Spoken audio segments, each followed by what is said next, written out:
Reports coming out of Iraq about a disturbing incident at a camp housing Iranian dissident refugees. Iraq portrays it as a scuffle. The Iranian exiles who oppose Ahmadinejad in Tehran are calling it a massacre. CNN's Brian Todd is investigating for us. Brian, really disturbing information we're getting. What are you learning? Wolf, there's still confusion over exactly what happened at this camp today. The State Department acknowledges there was loss of life there, and U.S. officials are pinning the blame squarely on the Iraqis.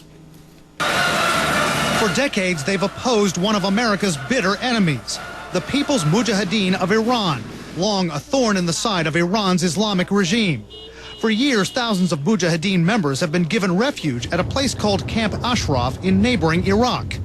Those Iranian exiles now say Iraqi security forces, who are close allies of the U.S., attacked the refugee camp and killed at least 30 people on Friday. They say women are among the dead. The People's Mujahedin posted videos online of what appear to be Iraqi troops shooting at crowds, and at least one case of a military vehicle ramming into a man. CNN could not confirm that the videos, which are edited, were filmed at the camp. I spoke with Ali Safavi, who's with a group allied with the People's Mujahedin. In my view, this is a definitive crime against humanity.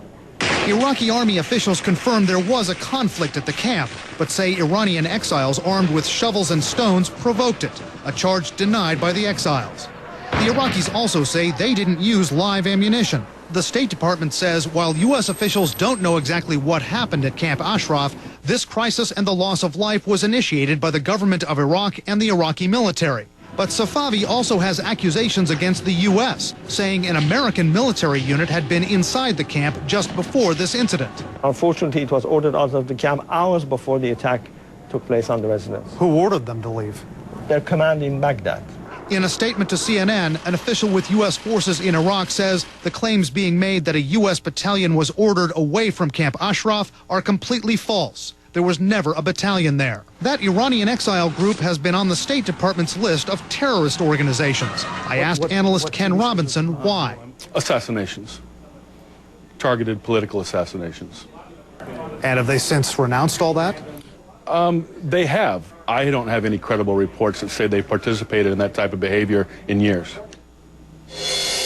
There have been widespread bipartisan efforts in Washington to get the People's Mujahedin removed from the terrorism list. A State Department terrorism report indicates the last time that group engaged in terrorist activities was in 2003. Wolf. This Camp Ashraf in Iraq, it's been a boiling point for a long time. That's right. The Iranian regime has been pressuring the Iraqis to dismantle the camp. The people in the camp say that if that happens, they're going to get deported to Iran and maybe killed. The Iraqi regime has actually considered doing that. They haven't obviously done that yet.